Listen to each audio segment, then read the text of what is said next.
எனக்கு செல்லதுரையை நான் எப்படி யூஸ் பண்ணிக்கிட்டேன்னா, நடிகனா இருக்கிறத தாண்டி வேற எந்த வேலையிலையும் எக்ஸ்ப்ளோர் பண்ண முடியாது. சினிமாக்குன்னு ஒரு சிக்னா வந்து சென்னையில் அதிகமா இருக்கும்னு எனக்கு தோணுது. இவன் அடிச்சா 10 பேர் பறக்குறாங்க, இவன் உதச்சா 10 பேர் பறக்குறாங்க, என்னடா இவன் பார்த்தோன்னே அந்த பொண்ணு லவ் பண்ணுது. வரும்போது எனக்கு ஷோல்டர் டிஸ்லோகேட் ஆகி மசில் டாரு படத்துல ஒரு ஃபைட் சீன்ல. அதை வச்சுட்டு ஒரு 10 நாள் யாருக்குமே தெரியாது, சீனு சார்ட்ட கூட சொல்ல. அதை வச்சுட்டு ஒரு 10-15 நாள் ஷூட் வேற பண்ணோம். சரி, இப்போ இந்த விஷயத்துக்கு எல்லாமே சின்ன வயசுல இருந்தே ட்ரைனிங் எடுத்துட்டு வரீங்க. ரொமான்ஸ்க்கு எப்படி சின்ன வயசுல இருந்தே ட்ரைனிங் இருக்குதா இல்ல திடீர்னு எப்படி?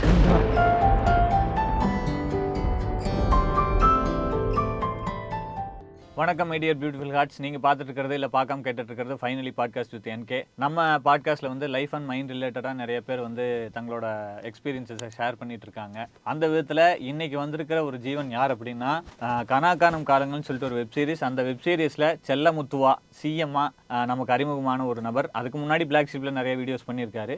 அதுக்கப்புறம் இப்போ கோழிப்பண்ணை செல்லதுரையாக மாறி நம்ம முன்னாடி வந்து உட்காந்துருக்காரு. ஸோ அவரோட படம் ரிலீஸ் ஆக போகுது. September 20 release. கண்டிப்பாக படத்தை பார்த்துட்டு உங்களோட கருத்துக்களை நீங்கள் சொல்லுங்கள். சூப்பர். வணக்கம் ஏகன் அவர்களே. வணக்கம் என்கே அவர்களே. அது என்கே நல்லா இருந்துச்சு. எப்போ யோசிச்சது? அவசரத்துக்கு யோசிச்சேன். என் பேர் பெருசா இருக்கு, நவநீத கிருஷ்ணன், யாரு கூப்பிடுவாப்புன்னு சொல்லிட்டு என்கேன்னு சுருக்கிட்டேன். நீங்க எப்படி செல்லமுத்துவ சிஎம்னு வச்சிருக்கீங்க கனால, அந்த மாதிரி. நம்மளோட விஷயம் என்ன அப்படின்னா, செல்லமுத்து டு செல்லதுரை, இதுதான் இந்த ஜேர்னி, இவரோட ஜேர்னி. ஸோ அதை பற்றி நம்ம பேசலாம். அந்த செல்லமுத்து அந்த வெப்சீரிஸில் நடித்ததுக்கு முன்னாடி அவர் பிளாக் ஷீப்லேயும் இருந்திருக்காரு.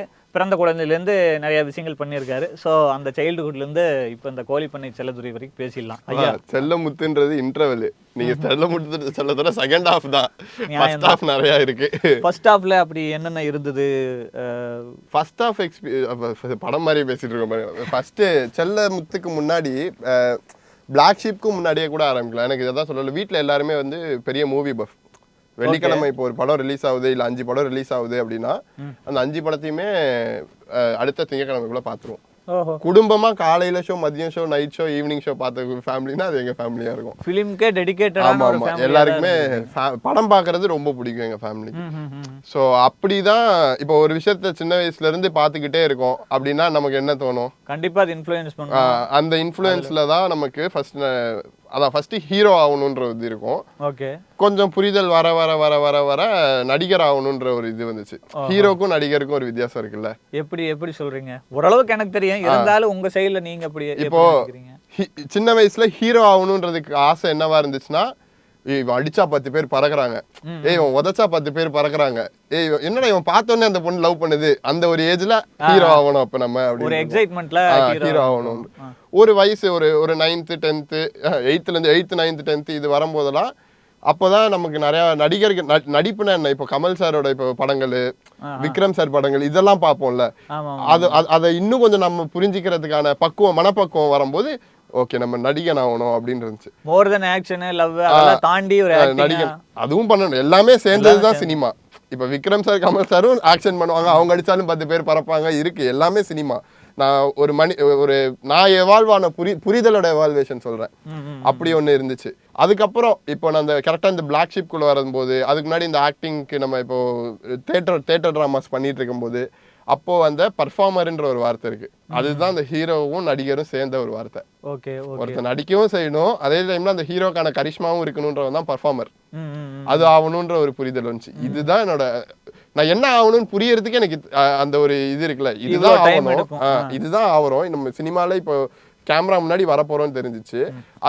அதுக்கு என்னென்ன பேர் இருக்கு, நம்ம அதுல என்ன ஆகணும் அப்படின்ற ஒரு இது இருக்குல்ல, அதுதான் ஃபர்ஸ்ட் ஹாஃப் ஆஃப் லைஃப். அதாவது ஒரு விஷயம் பிடிச்சிருச்சு, பட் அந்த பிடிச்ச விஷயத்தை ரியலைஸ் பண்றதுக்குன்னு ஒரு டைம் எடுத்துருக்குது. ஒரு விஷயத்துக்காக இப்போ ஒரு காரணத்துக்காக ஒண்ணு பிடிக்கும். ஆமாமா, பிடிச்சதுக்கு அப்புறம் அதை பத்தி நிறைய தெரிஞ்சுப்போம். ஆமா, நிறைய தெரிஞ்சுக்கிட்டதுக்கு அப்புறம் 2 இருக்கு. இது நமக்கு வந்து வேணான்னு போறதுக்கும் ஒரு வழி இருக்கு. நிறைய தெரிஞ்சதுக்கு அப்புறம் நமக்கு எதுக்குடா இவ்வளோ ப்ரெஷரு அப்படின்னு தோணும். இது நல்லா இருக்குல்ல அப்படின்னு தோணும். அது அந்த ரியலைசேஷனுக்கு அப்புறம் தான் நம்ம சூஸ் பண்றது. ஆனா இப்போ தியேட்டர் பெர்ஃபார்மன்ஸ்னு ஒன்னு சொல்றீங்க, இப்போ இந்த ஷார்ட் பிலிம்ஸ் ஆகட்டும், வெப் சீரிஸ் ஆகட்டும், படங்கள் ஆகட்டும், பட் இதுக்கு ஏதாவது ஒரு வித்தியாசம்னு ஒன்னு இருக்கும். அதுல அதோட பெர்ஃபார்மன்ஸ் நிறைய இருக்கு. தியேட்டரும் இதுவும் எடுத்து டிஃபரன்ஸ்ன்னு பார்த்தோம்னா, கேமரால இருக்கும்போது மினிமல் ஆக்டிங்னு சொல்லுவாங்க. சாப்பிட்டியா போதும் அப்படி இருக்கும். தியேட்டர் அப்படி கிடையாது. நான் இங்க நின்று பண்றத அங்க நம்ம ஆஃபீஸ் என்ட்ரன்ஸ்ல ஒருத்தன் உட்காந்துருப்பான், அவனுக்கு தெரியணும் அது. அப்போ அதை நம்ம ஒரு மாதிரி எக்ஸாஜரேட்டடாக தான் பண்ணணும். அதனால தான் தேட்டர்ல முடிஞ்ச அளவுக்கு ப்ளே பண்றதெல்லாம் வந்து மித்தாலஜிக்கல் பழைய கதைகள், அந்த கதைகள், ஏன்னா அதுலதான் அவங்க அவ்வளவு பெருசா பண்ண முடியும். இப்போ இருக்க கதைகள், இப்போ ஃபார் எக்ஸாம்பிள் ஜோ மாதிரி ஒரு பாட்டு, ஜோவோட கதையை நான் தேட்டரா பண்ண முடியாது இல்ல, சட்டிலா தான் இருக்கும், எல்லாமே சட்டிலா இருக்கும். அந்த எமோஷன், இப்போ அந்த சாங்கு எல்லாம் சேர்ந்து வர்றது வந்து இது இப்போ கேமராக்கு பண்றது. தேட்டர் வந்து ஃபுல்லா ஹோல்டு பண்ணணும் நம்ம. அது வந்து அந்த ஹோல்டு தான் மேட்டர் தியேட்டர்ல. ஃபேஸை தாண்டி உங்க சவுண்ட் வந்து அங்க நடிச்சுக்கிட்டே வரணும். ஆமா, சோ அதுதான் இது. இப்போ வந்தாச்சு, சின்ன வயசுல இருந்து வந்தாச்சு, ஒன்னு பிடிச்சிருச்சு, ரியலைஸ் ஆயிருச்சு, அதுக்கப்புறம் இப்போ பிளாக் ஷீப்புக்கு வந்துட்டீங்க. பிளாக் ஷீப்புக்கு வரல, பிளாக் ஷீப்ல தான் இருந்தேன். எப்படின்னா பிளாக் ஷீப்னு ஒன்று ஆரம்பிக்கிறதுக்கு முன்னாடி ஸ்மைல் செட்டைன்னு ஆரம்பிக்கிறதுக்கு முன்னாடி smile web radio. Smile web ரேடியோன்றது ஒரு இன்டர்நெட்ல இருந்த ஒரு ரேடியோ. அதுல நான் ஆர்ஜேவா நான் பண்ணிட்டு தான் இருந்தேன். Okay okay. அப்ப என்ன ஒரு 5th ஸ்டாண்டர்ட் படிச்சுட்டு இருந்திருப்பேன். 5+5 10 வயசுலயா? ஆமா, அப்ப வந்து ஒரு 5th ஸ்டாண்டர்ட் அந்த மாதிரி படிச்சுட்டு இருந்திருப்பேன். விக்கி அண்ணெல்லாம் வந்து அதான் சொந்த அண்ணன் மாதிரி. விக்கி அண்ணன் ஆகட்டும், பிளாக் ஷீப்ல அப்பையில இருந்து இருக்காங்க, நிறைய பேர் இருக்காங்க. இப்ப பிரகாஷ் இப்ப கூட இங்க பார்த்தோம்னா அவரு எல்லாருமே ரொம்ப தோஸ்து. நம்ம அங்க இருக்க என்னோட லைஃபை பத்தி அவங்களுக்கான பயங்கள் அதிகமா இருக்கு, இவன் கரெக்டா போயிடணும் அப்படின்றது. அப்படிப்பட்ட ஒரு இடம் தான். ஏன்னா கண்டினியூஸா ஒருத்தரோட ட்ராக்கை பார்த்துக்கிட்டே இருக்காங்கல்ல, இந்த முடிவு எடுக்கிறானா இந்த முடிவு எடுக்கிறானா. ஆமா, இல்ல இப்ப விக்கியனுக்கு கல்யாணம் ஆயிடுச்சு, அவருக்கு வயசு 35 வயசு ஆயிடுச்சு. அவர் காலேஜ் ஃபைனல் இயர் படிக்கும் போதுல இருந்து எனக்கு தெரியும். அப்ப அவர் வேலை செய்ய ஆரம்பிச்சதுல இருந்து எனக்கு அவரை தெரியும். ஓகே. சோ இப்படி ஒரு டிராவல்ல இருக்கும் அப்படின்னும் போது அது ஒண்ணு இருக்கும்ல. இப்போ இவங்க எல்லாம் பாக்குறீங்க, இவங்க எல்லாருமே இந்த ஆக்டிங் விஷயத்துல வர்றீங்க, நீங்க இன்ஸ்பயர் ஆயிட்டீங்க இல்ல இந்த ஆக்டிங் விஷயத்துல. ஆனா ஃபர்ஸ்ட் டைம் வந்து இந்த ஆக்டிங் சொல்லிட்டு கேமரா முன்னாடி நிக்கும் போதும் நடிக்கும் போதும் ஒரு விஷயம் நடந்திருக்கும்ல. ஓ, நம்ம நினைச்சது ஆக்டிங்னு இதெல்லாம் நினைச்சு ஃபேண்டசிக்கலா இமேஜின் பண்ணிட்டு இருந்தோம், பட் இப்ப கேமரா முன்னாடி வந்து நின்னாதான் தெரியுது அப்படிங்கிற மீட்டர்ல ஒண்ணு எனக்கு அது. அதான் சின்ன வயசுல இருந்து அந்த கேமரா கூட இருந்துட்டேன். இப்போ ஸ்மைல் வெப் ரேடியோ ஆகட்டும் எல்லாத்தையுமே அது எனக்கு பெரிய டிஃப்ரெண்டா தெரியல. பட் ஆனா ஃபுல் டைமா நடிக்கிறதுன்னு நினைச்சல. அதுக்கு முன்னாடி அசிஸ்டன்ட் டைரக்டரா பிளாக் ஷீப்லயே ஒர்க் பண்ணிட்டு இருந்தோம். அதுக்கு முன்னாடி ஈவெண்ட்ஸ், வீக்கெண்ட் அப்பப்போ ஈவெண்ட் பண்ணும்போது, ஸ்கூல் படிக்கும் போது அந்த ஈவெண்ட்டுக்கு மட்டும் போய் ஒர்க் பண்ணிட்டு வருவேன். இப்படி எல்லாம் பண்ணிட்டு இருக்கேன் இந்தப்போ. ஸோ அதனால ஃபர்ஸ்ட் ஆன் கேம் வரது முன்னாடி நான் தியேட்டர் பண்ண ஆரம்பிச்சிட்டேன். தியேட்டர் டு கேமரான்னு இருக்குல்ல, அது ரொம்ப கஷ்டப்பட்டேன். தியேட்டர் டு கேமராக்கு நீங்க ஒண்ணுமே இல்ல, பஞ்சதந்திரம்னு ஒரு வெப் சீரிஸ் இப்பவுமே யூடியூப்ல இருக்கும், போய் பாத்தீங்கன்னா தெரியும். அவ்வளோ கேவலமா நடிச்சிருப்பேன். என்னைய அப்படி ஒரு ரெஃபரன்ஸ் சொல்லி. ஆமா, இல்ல அது வந்து எப்படி சொல்றது, மீட்டர் வந்து ரொம்ப அதிகமா இருக்கும். அதான் சொன்னேன்ல, கேமராக்குன்னு ஒரு மீட்டர் இருக்கும், தியேட்டருக்குன்னு ஒரு மீட்டர். தியேட்டர் மீட்டர் ஒருத்தன் கேமரா நடிச்சானா அது எப்படி இருக்குன்னு யோசிச்சு பாருங்க. Okay, right. அது ஒரு கட்டத்துக்கு மேல என் கேரக்டரே அந்த இதுல அதுல எப்படி தப்பிச்சேன்னா, ஓகே இவன் இப்படிதான் இந்த கேரக்டர் போல, அந்த படம் அந்த பஞ்சதந்திரத்துல கேரக்டர் இப்படிதான் போலன்றது ஆடியன்ஸ் விட்டதுனால எஸ்கேப். இன்னொரு விஷயம், இப்போ நாங்க இப்போ சினிமாலேயே இல்லாம ஊர் சைட்ல இருந்து ஒரு ஹீரோவை, ஹீரோயினை, ஸ்டார்ஸை, செலிபிரிட்டிஸ் எல்லாம் பார்க்கறது வித்தியாசமா இருக்கும். அவங்கள நேர்ல பார்க்கறது, பழகிறது, அதெல்லாமே ரொம்ப ஆச்சரியமான ஒரு விஷயமா இருக்கும். பட் ஒரு சர்க்கிள்குள்ளேயே இருக்கிறதுனால உங்களால ஈஸி அக்சசபிளா மேபி இருக்கலாம். அது சிட்டிலேயே இருக்கிறதுனாலையும், சென்னையில் இருக்கிறனாலையும், அதுக்குள்ளேயே இருக்கிறனாலையும் உங்களுக்கு எப்படி இருக்கும்? ஒரு நேரில் பார்க்கும்போதுன்றதை விட நேரில் பார்க்கும்போது அவங்க என்ன பண்ணுறாங்கன்றது வந்து இன்ஸ்பயர் ஆகும். ஓகே. இப்போ நேரில் நான் பார்க்குறேன், இப்போ சிம்பிள் என்ன பார்க்கும்போது, இப்போ யாரையாச்சும் ஒருத்தவங்களை பார்க்கும்போது அவர் ஒன்று நடக்கும்போது நமக்கு அந்த பர்சோனா நம்ம கனெக்ட் ஆகணும்னு சொல்லுவாங்கல்ல, அந்த விஷயம் தான். எஸ்கே அண்ணன் இருக்கார்ல, எஸ்கே அண்ணன் பிளாக் ஷீப் ஈவெண்ட் வரும்போதும் போகும்போதும் சரி, அந்த இடத்துல வந்து நான் தான் அவர் வந்து உள்ள கூட்டிட்டு போகிறது. பெருசா பேச்சுவார்த்தை இருக்காது எங்க 2 பேருக்கும், பெருசாவே எதுவும் பேசி. ஏன்னா அவரை பொறுத்த வரைக்கும் பிளாக் ஷீப்ல வேலை செய்யற ஒரு பையன், ஆனா ரெகுலரா பாக்குறேன், இவன் தான் ஒவ்வொரு தடவை வரும்போது இருக்கான்றது ரெஜிஸ்டர் ஆகும். ஏன்னா ஒவ்வொரு தடவை வண்டியில முடிச்சுட்டு ஏறும்போது என்ன பார்த்துட்டு இப்படிங்குவாரு, நானும் இப்படி அப்படிங்கும். அவ்வளவுதான் எங்க 2 பேருக்குள்ள இருக்கிறது. ஸோ அப்படி போயிட்டு இருக்கோம். இப்போ ஜோ படத்துக்கு வந்து இந்த மாதிரி ஸ்டார்ட் பண்ண போறோம் ஷூட்டு அப்படின்னு சொல்லி நான் அப்பா எல்லாம் போயிட்டு பேசுறதுக்கு போகும்போது அப்பா வந்து பையன் அப்படின்னு சொல்றாங்க. சொல்லுமா பிரதர் தெரியுமே அப்படின்னு. ஓகே, இவருக்கு ரெஜிஸ்டர் ஆயிருக்கேன் நான் ஒண்ணு இருக்குல்ல, அந்த இடத்துல வந்து ஓகே நம்ம ஒரு ஓகே ஏதோ நமக்கே தெரியாம ஒரு பாண்ட் அவர் கூட இருந்திருக்கு நமக்கு அப்படின்றது தெரியும் போது அந்த மாதிரி தான். இப்போ கமல் சார் வந்து பிளாக் ஷீப் அவார்ட்ஸ்க்கு வந்திருந்தப்போ அப்போ ஃபுல்லா பேக் எண்ட்ல நம்ம வேலை செய்யும்போது உண்மையிலே அது தெரியாது. அவங்க நமக்கு எப்படி இருக்கும்னா, வந்துட்டாரு சரி முடிச்சு சீக்கிரம் அவரை அனுப்பணும், ஐயோ அடுத்து அவர் இந்த மீட்டிங் வேற இருக்குன்னு சொன்னாரு, சீக்கிரம் அனுப்பணும், அந்த மைண்ட் தான் ஃபுல்லா இருக்கும். அது என்ன சொல்றது, கமிட்மென்ட்னு ஒன்னு வரும்போது அந்த எக்ஸைட்மென்ட்ங்கிறது கம்மியாயிடும். அத சரி பண்றதுக்கு ரெடி பண்றது. ஆனா அந்த எக்ஸைட்மென்ட் வந்து பிரேக் பண்ற ஒரே ஆள் வந்து ஹிப் ஹாப் ஆதி. ஓஹோ, எனக்கு ஏன் தெரியாது, அவர் ஈவென்ட் வராரு அப்படினாலே அங்கே பிளாக் ஷீப்பில் எந்த ஸ்டேஜாக இருந்தாலும் அவர் ஸ்டேஜில் பாடுறாரோ இது பண்ணுறாரோ அப்படியே கீழே எந்த வேலையும் நடக்குது, எல்லாம் நின்றுப்போம். எவனாச்சும் பக்கத்தில் தண்ணி வேணும்னு கேட்டால் கூட கொடுக்கறதுக்கு இருக்க மாட்டோம், அப்படியே பார்த்துட்டு அதான் நான் ஸ்கூல் படிக்க இப்போ ஹிப்பாபாதி ஆகட்டும், யுவன் சார் ஆகட்டும், பாடல்களோட நான் ரொம்ப கனெக்ட் ஆவேன். பாட்டோட வரிகளோட ரொம்ப கனெக்ட் ஆவேன். அப்படி பார்க்கும்போது எனக்கு ஹிப்பாபாதியும் யுவன் சாரும் ரொம்ப ரைட். அப்போ இந்த பாடல் ரொம்ப கனெக்ட் ஆகுது அதெல்லாம் சொல்றீங்க. இப்போ ஆக்டிங்னு சொல்லிட்டு ஒரு ஆர்டிஸ்ட் உள்ள வந்தாலும் மல்டி டேலண்டடா மல்டி டாஸ்கிங்கா எல்லாத்தையுமே பண்றதுக்கு இப்போ பண்ணிட்டே இருக்காங்க. இப்போ நடிக்கிறது மட்டும் இல்லை, லிரிக்ஸ் எழுதுறதாகட்டும், பாடுறதாகட்டும், இல்லை வேற டைரக்ஷன் ஆகட்டும், எல்லாமே அதில் பிரான்ச்சஸாக போயிட்டு இருக்குது. உங்களுக்கும் அந்த மாதிரி ஏதாவது நீங்கள் பண்ணிட்டு இருக்கீங்களா? நீ அதுக்கப்புறம் அதை எப்படி பெருசாக எடுத்துகிட்டு போகணும்? நமக்கு நடிக்கணும்னா டெக்னிக்கலாக எல்லாமே தெரிஞ்சிருக்கணும். ஓகே, அது வந்து ரொம்ப முக்கியம். இப்போ நான் நடிக்கிறேன்னா எனக்கு இப்போ நம்ம 2 பேரும் உட்காடுறோம்ல, இப்போ இந்த 3 கேமராமேனும் இல்லைன்னா டக்குன்னு எனக்கு லைட் செட் பண்ண தெரியணும், எங்கே பவுன்ஸ் ஆகாமல் இருக்கணும் அப்படின்னு தெரியணும். எனக்கு அது ஓரளவுக்கு தெரியும். எனக்கு கேமரா எந்த ஆங்கிளில் வைக்கணும் எல்லாம் அதான் சொல்றல, எடிட்ல 4th எல்லாம் என்ன, இந்த மாதிரி டெக்னிக்கலா சில விஷயங்கள் இருக்கும்ல, 360 180 ஆர்டிஸ்டும் தெரிஞ்சிருக்கணும். எக்ஸாக்ட்டா.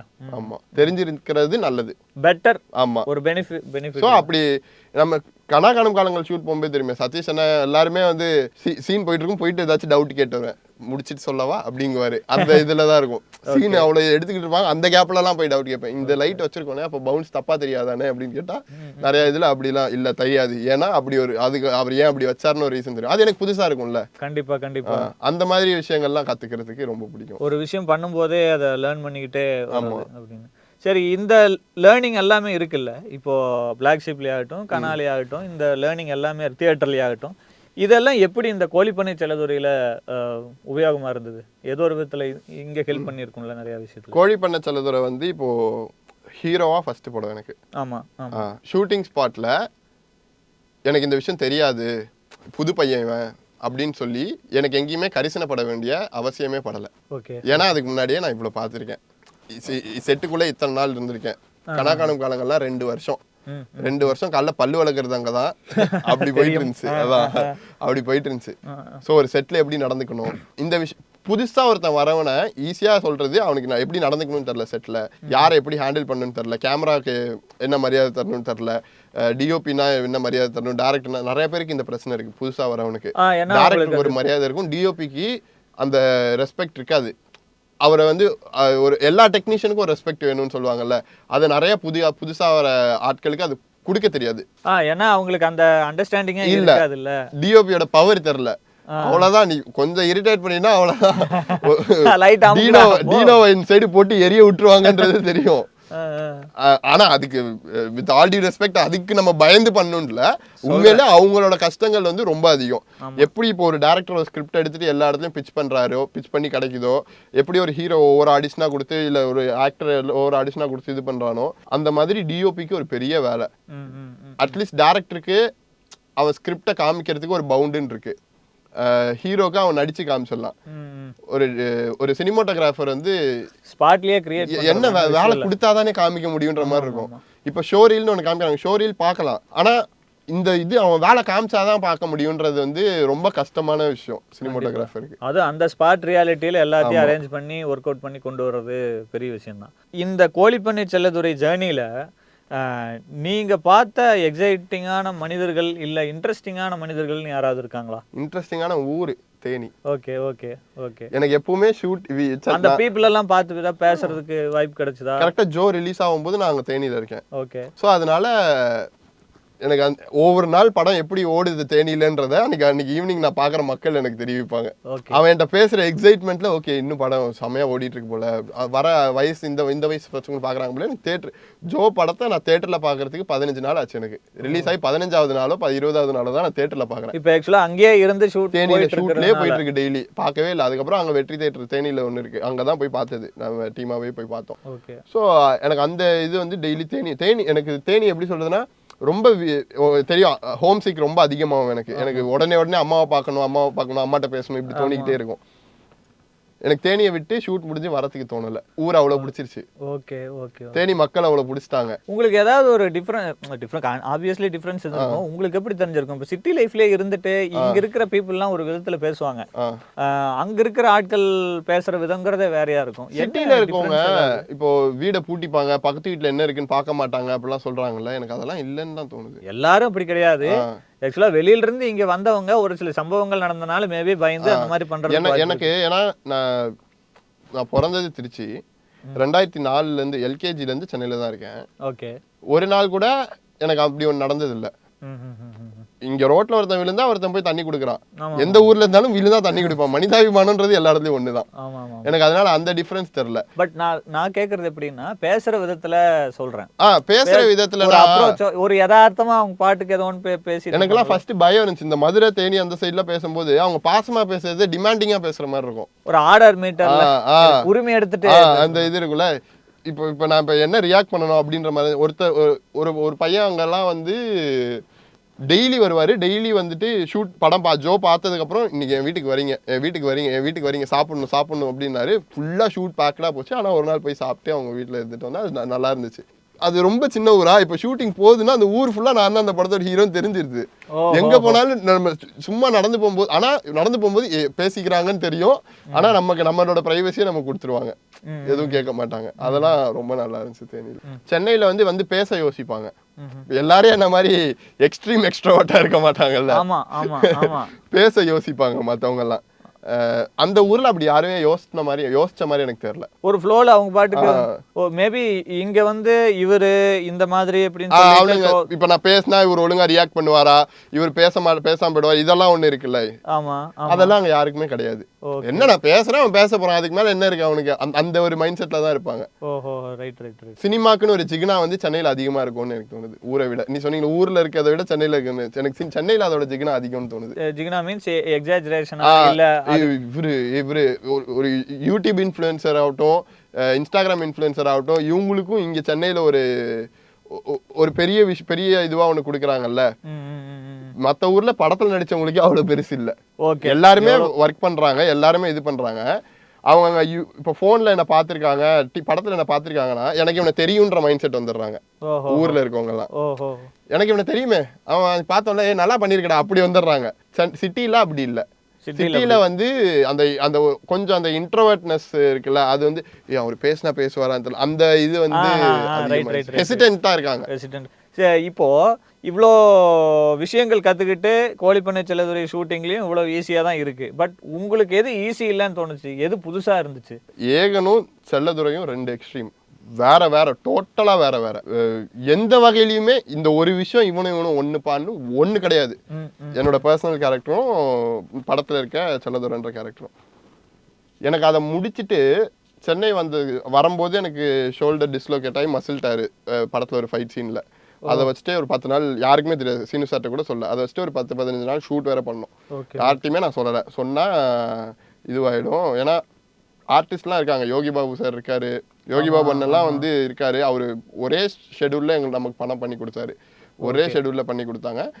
அவர்லாம் இருக்கும்போது இப்போ என்னால இந்த ஷூட் வந்து பேக் ஆகி ஊருக்கு போயிட்டு மறுபடியும் வர மாதிரி இருக்கக்கூடாதுன்னு எனக்கு தெரிஞ்சு என் கூட என்னோட ஃபிட்னஸ் ட்ரைனர்லாம் இருந்தாங்க.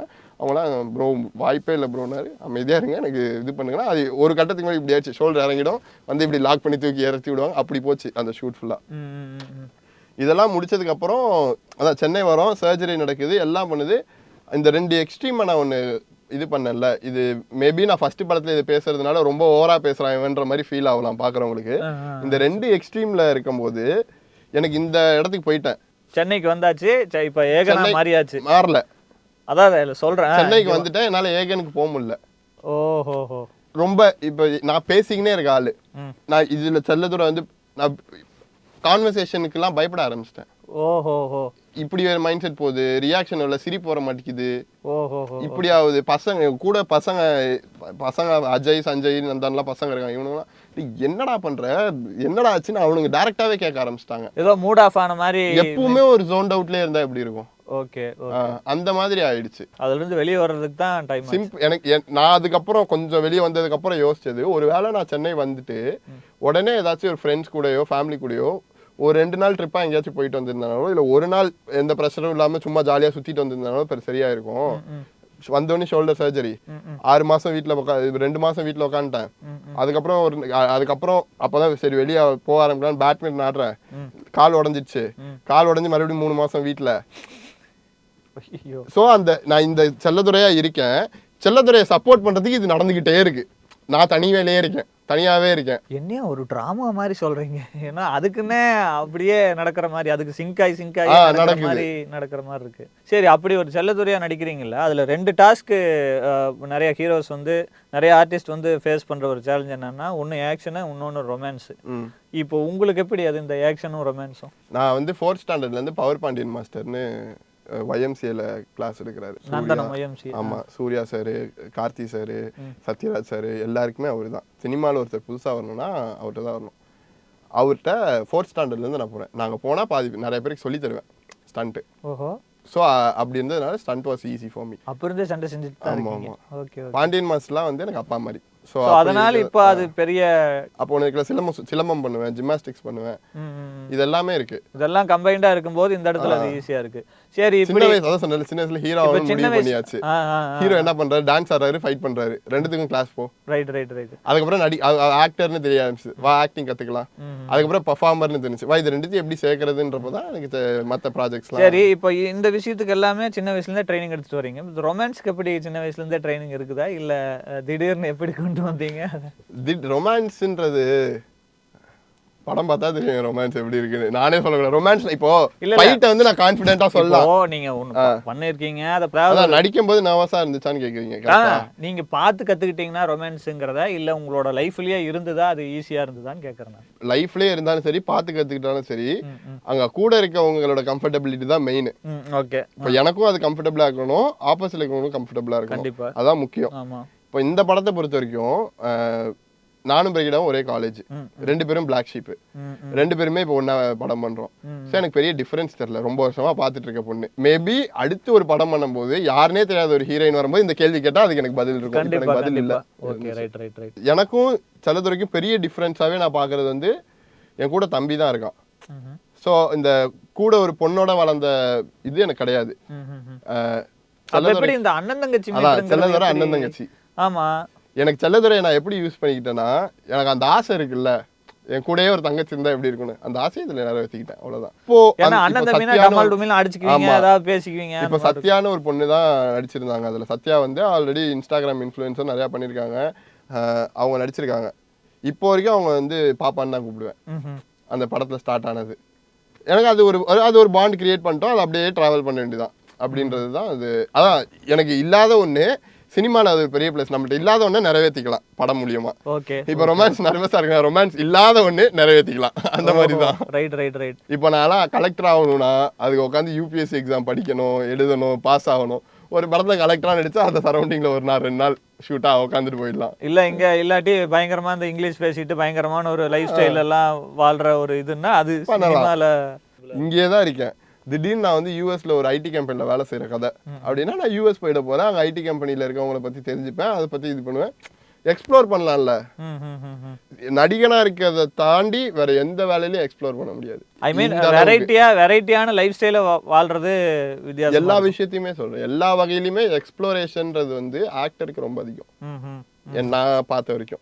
Okay, right. இப்போ ஏகன்னு சொல்லிட்டு ஒரு கேரக்டர் நீங்க இத்தனை நம்ம பேசுறோம்ல, இப்போ இந்த ஏகனை தூக்கி உங்க முன்னாடியே வச்சுட்டு அந்த ஏகன் கிட்ட இன்னும் ஏதாவது ஒன்று இம்ப்ரவைஸ் பண்ணிக்கலாம், இதை நீ இப்படி பண்ணிட்டு இருக்கிற, இது சரியில்லை, இது இப்படி பண்ணலாம் அப்படின்னு நீங்க சொல்றது என்ன? பரவாயில்ல, இது ஒன்று சூப்பரா பண்ணிட்டு இருக்கு, இது இப்படியே கண்டினியூ பண்ணுன்னு சொல்றது என்ன? ஒன்று மாத்திக்கலாம்னா என்ன, ஒன்று மாத்திக்கலாம்னு எனக்கு தோணி இருந்துச்சுன்னா நான் அதை உடனே மாத்திடுவேன். அந்த மாதிரி ஏதாவது மாத்தினது ஏதாவது ஒன்று இருக்கா உங்க சைட்ல இருந்துச்சு? நான் இது பண்ணிட்டு இருந்தேன், இது சரியில்லை, இவங்க சொன்னாங்க, இல்லாட்டி எனக்கே ரியலைஸ் ஆச்சு, நான் மாத்திக்கிட்டேன். நமக்கெல்லாம் ரியலைஸே ஆகாது நம்ம பண்றது. யாராவது சொல்றவங்க நம்மளை கரெக்டா கன்வின்ஸ் பண்ணா மட்டும்தான் நம்ம அது மாறும். கரெக்ட். இதுவே பெரிய ரியலைசேஷன் இல்ல, நமக்கு தெரியவே தெரியாது, யாராவது ஒருத்தர் சொன்னாதான் தெரியும். ஓகே, அதை நம்ம லிசன் பண்ண ரெடியா இருக்கணும். அப்படி ஏதாவது இருந்திருக்கா? நான் லிசன் பண்ண ஆரம்பிச்சதே அப்படிதான். ஓகே. நம்ம எடுக்கிறது தான் கரெக்டுன்னு இருக்கக்கூடாதுன்றதுக்கே அப்படி ஒன்று தான். அதாவது நீங்க கவனிக்கணும்னு லிசன் பண்ணணுங்கிறதே வந்து ஒப்பீனியன்ஸ் வாங்கணுன்றது அப்படி கூட வச்சுக்கலாம். அது வந்து இப்போ ஃபார் எக்ஸாம்பிள் இப்போ ஒரு கதை, நான் இந்த கதையை எனக்கு பிடிச்சிருக்கு நடிக்கலான்றேன், சரி, ஆனா அது எனக்கு மட்டும் பிடிச்சிருந்தா பத்தாது. ஓகே, என்னை சுற்றி ஒரு 4 பேர் 10 பேர்ட்ட அந்த கதையை கேட்க வைக்கணும். அவங்களுக்கு அது பிடிச்சிருக்கா, 10 பேர் என்னென்ன, அதில் ஒவ்வொருத்தருக்கும் ஒவ்வொரு பெர்ஸ்பெக்டிவ் இருக்கும். ஆமாம்மா. இப்போ இந்த பாட்காஸ்ட்டே நீங்கள் உட்காராம வேற ஆள் உட்காந்தா வேற மாதிரி இருக்கும், ஆமா, நான் உட்காராம வேற ஆள் உட்காந்தா வேற மாதிரி இருக்கும். ஆமா ஆமா ஆமா. சுற்றி இருக்க அட்மாஸ்பியருக்கு வேற மாறும், கண்டென்ட்டே மாற வாய்ப்பு இருக்கு.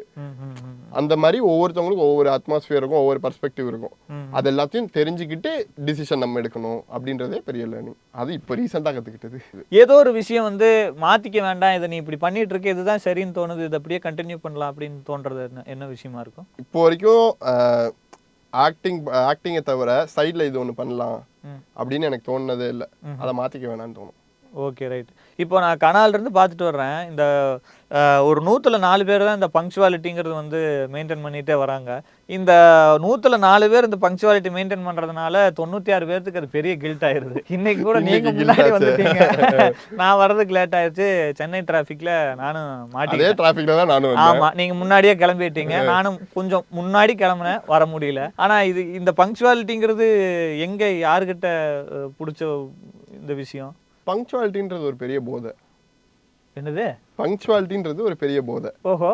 அது ஒரு தடவை நீங்கள் டேஸ்ட் பண்ணிட்டீங்கன்னா போதும். எப்போ நீங்கள் டேஸ்ட் பண்ணீங்க?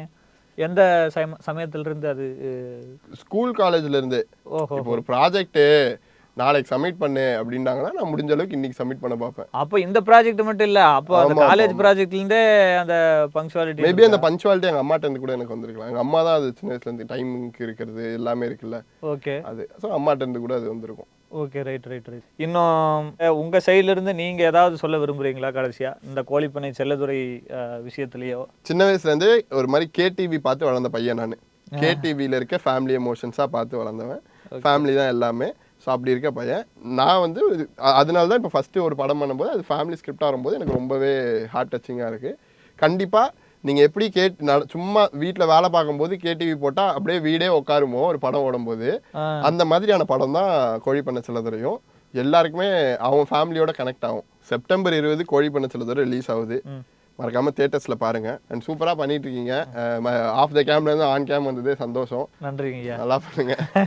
நன்றிங்க ஐயா. நம்ம ஏகன் அவர்கள்கிட்ட பேசுனது. ஏகன் யாரு, சின்ன வயசுல யாரு, இந்த வயசுல வந்து இன்னும் பெரிய வயசு ஆகல, இந்த வயசுல 23 வயசு தான் ஆகுது, 23 வயசு ரெஜிஸ்டர் பண்ணிருக்காரு. இந்த வயசுலயும் வந்து உங்களுக்கு என்ன வயசு ஆகுது அது தேவையில்லாத விஷயம்.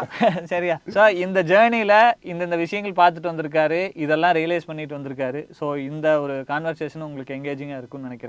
இன்னொரு அழகான ஒரு மனதோட உங்களை சந்திக்கிற வரைக்கும் அன்புக்கு நன்றி. NK from Finally. Thank you.